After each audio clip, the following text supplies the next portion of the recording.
Salam sejahtera saudaraku dimanapun Anda berada. Pada saat ini kita bertemu kembali pada bagian ke-6.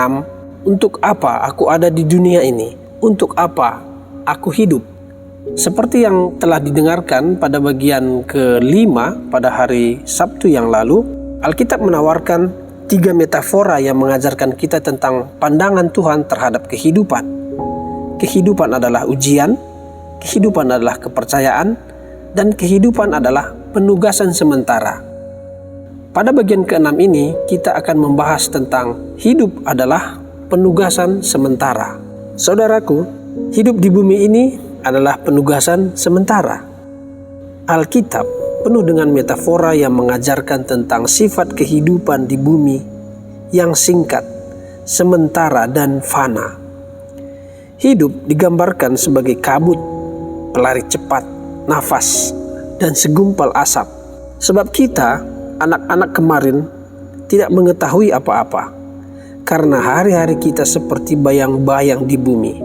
Demikian tertulis di Alkitab, saudaraku. Agar kehidupan kita maksimal, jangan lupakan 2 kebenaran ini. Pertama, dibandingkan dengan kekekalan, hidup sangatlah singkat. Kedua, bumi hanyalah tempat tinggal sementara. Kita tidak akan lama berada di sini. Jadi, jangan terlalu terikat.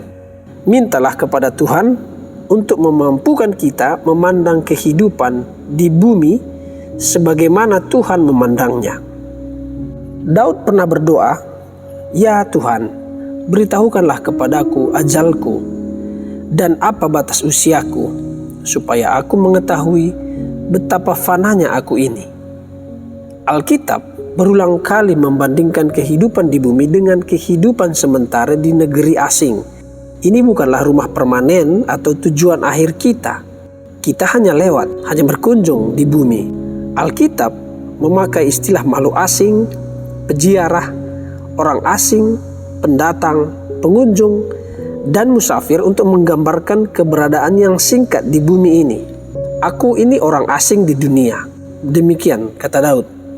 Kemudian Petrus menjelaskan, "Jika kamu menyebutnya Bapa, yaitu Ia yang tanpa memandang muka menghakimi semua orang menurut perbuatannya, maka hendaklah kamu hidup dalam ketakutan selama kamu menumpang di dunia ini."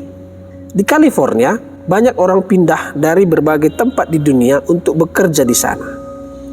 Tetapi mereka tetap memegang kewarganegaraan mereka masing-masing.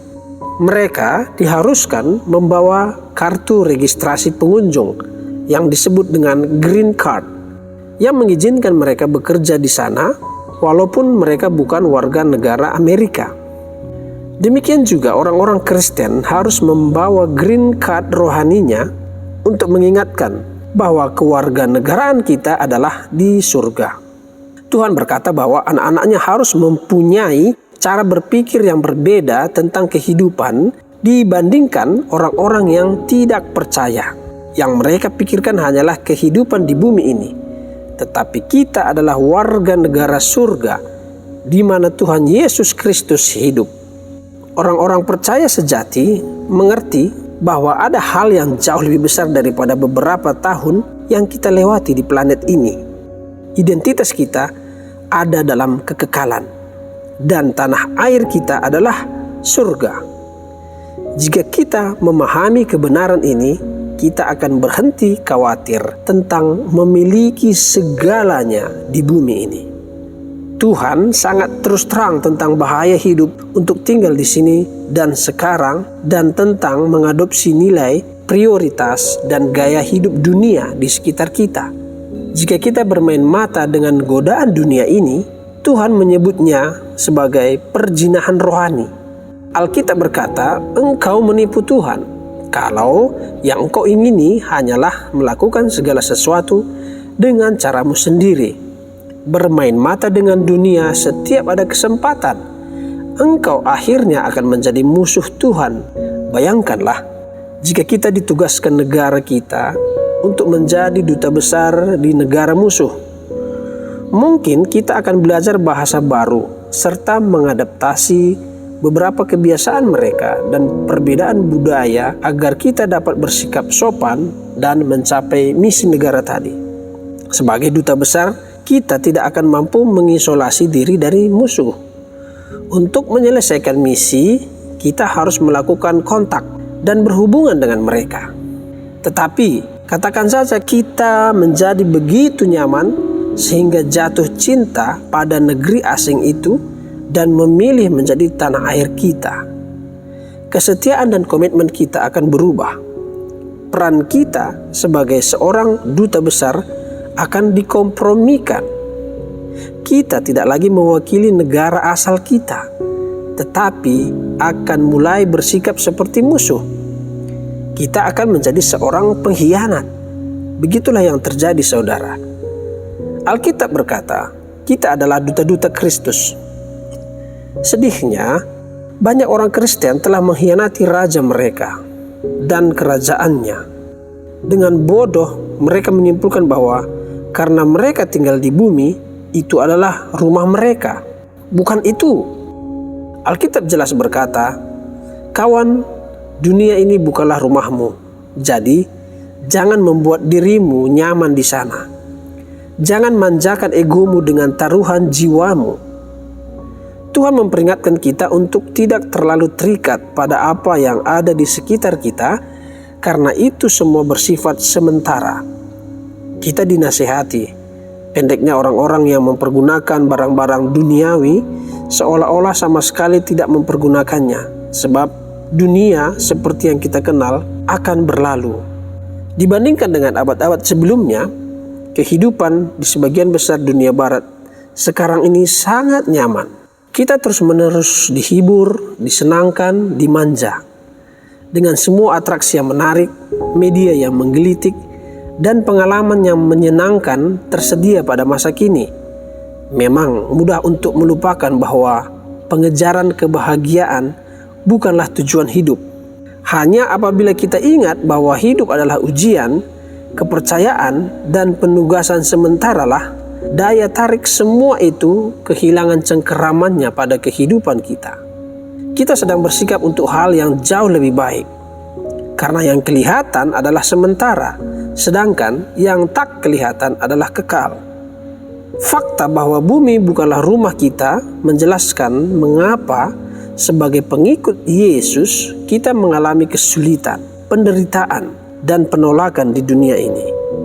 Itu juga menjelaskan mengapa sebagian dari janji-janji Tuhan kelihatannya tidak digenapi, sebagian doa tidak dijawab, dan sebagian situasi kelihatan tidak adil. Ini bukanlah akhir dari kisah. Agar kita tidak terlalu terikat pada bumi, Tuhan mengizinkan kita untuk merasakan banyak ketidakpuasan dalam hidup. Kerinduan yang tidak akan pernah dipenuhi di sisi kekekalan ini. Kita tidak sepenuhnya bahagia di sini karena memang tidak seharusnya. Bumi bukanlah rumah kita. Kita diciptakan untuk sesuatu yang lebih baik. Seekor ikan tidak akan pernah berbahagia tinggal di daratan karena mereka memang diciptakan untuk air. Seekor raja wali tidak akan pernah puas kalau tidak diperbolehkan terbang. Kita tidak akan pernah sepenuhnya puas di bumi karena kita diciptakan untuk sesuatu yang lebih tinggi lagi. Memang ada saat-saat bahagia di sini, tetapi tidak ada yang dapat menyamai apa yang telah direncanakan Tuhan untuk kita. Menyadari bahwa hidup di bumi hanyalah suatu penugasan sementara, seharusnya secara radikal mengubah nilai-nilai kita. Nilai-nilai kekal, bukan yang sementara, haruslah menjadi faktor penentu bagi keputusan-keputusan kita. Saudaraku, C.S. Lewis berkata, semua yang tidak kekal tidak berguna dalam kekekalan. Dan Alkitab berkata, sebab kami tidak memperhatikan yang kelihatan, melainkan yang tak kelihatan. Karena yang kelihatan adalah sementara, sedangkan yang tak kelihatan adalah kekal. Adalah kesalahan fatal jika kita menganggap bahwa sasaran kehidupan kita yang ditetapkan Tuhan adalah kesejahteraan materi atau keberhasilan populer seperti yang didefinisikan dunia ini. Hidup berkelimpahan tidak ada kaitannya dengan kelimpahan materi, dan kesetiaan kepada Tuhan tidak memberikan jaminan keberhasilan dalam karir atau bahkan pelayanan. Jangan pernah terfokus pada mahkota-mahkota sementara. Paulus seorang yang setia tetapi berakhir di penjara. Yohanes Pembaptis juga setia tetapi dipenggal kepalanya.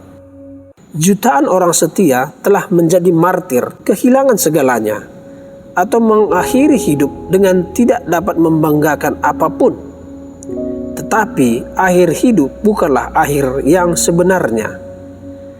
Di mata Tuhan, para pahlawan iman yang besar bukanlah mereka yang mencapai kesuksesan, kesejahteraan, dan kekuasaan dalam kehidupan ini, tetapi mereka yang memperlakukan hidup sebagai penugasan sementara dan melayani dengan setia karena mengharapkan upah yang dijanjikan dalam kekekalan. Alkitab berkata, dalam iman mereka semua ini telah mati sebagai orang-orang yang tidak memperoleh apapun yang dijanjikan itu, tetapi yang hanya dari jauh melihatnya dan melambai-lambai kepadanya, dan yang mengakui bahwa mereka adalah orang asing dan pendatang di bumi ini. Tetapi sekarang mereka merindukan tanah air yang lebih baik, yaitu satu tanah air surgawi. Sebab itu Allah tidak malu disebut Allah mereka, karena Ia telah mempersiapkan sebuah kota bagi mereka. Waktu kita di bumi bukanlah kisah lengkap kehidupan kita.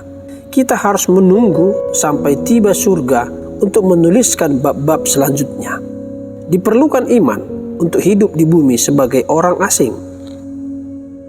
Sebuah kisah lama yang sering diceritakan ialah tentang seorang misionaris tua yang sudah pensiun dan pulang ke Amerika bersama dengan rombongan Presiden Amerika Serikat. Presiden itu dielu-elukan rakyat dan disambut drum band militer, karpet merah, spanduk, dan sekelompok jurnalis. Misionaris tua itu menyelinap turun dari kapal dan merasa kasihan pada dirinya sendiri dan marah sehingga ia mulai mengeluh kepada Tuhan. Kemudian dengan lemah lembut Tuhan mengingatkannya, "Anakku, engkau masih belum sampai di rumah." Ya, kita tidak akan berada di surga 2 detik sebelum berseru, "Mengapa aku menganggap begitu penting hal-hal yang sementara saja? Apa yang kupikirkan? Mengapa aku membuang begitu banyak waktu, energi, dan perhatian untuk hal-hal yang tidak kekal?" Ketika hidup semakin sulit, ketika kita dilanda keraguan, atau bertanya-tanya jika hidup untuk Kristus memang tidak akan sia-sia, ingatlah bahwa kita belum sampai di rumah.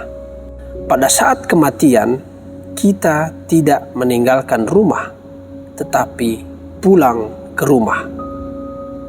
Saudaraku, pertanyaan untuk kita renungkan pada hari ini, bagaimanakah seharusnya fakta bahwa hidup di bumi hanya penugasan sementara dapat mengubah cara hidupku sekarang ini?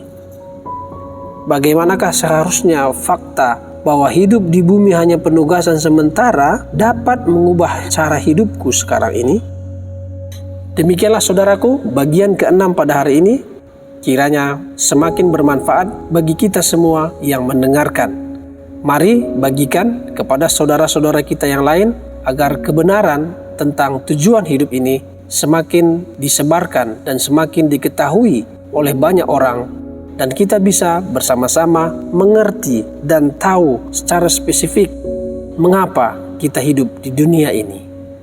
Kiranya menjadi berkat buat Anda semua. Salam sehat, salam sejahtera, terima kasih.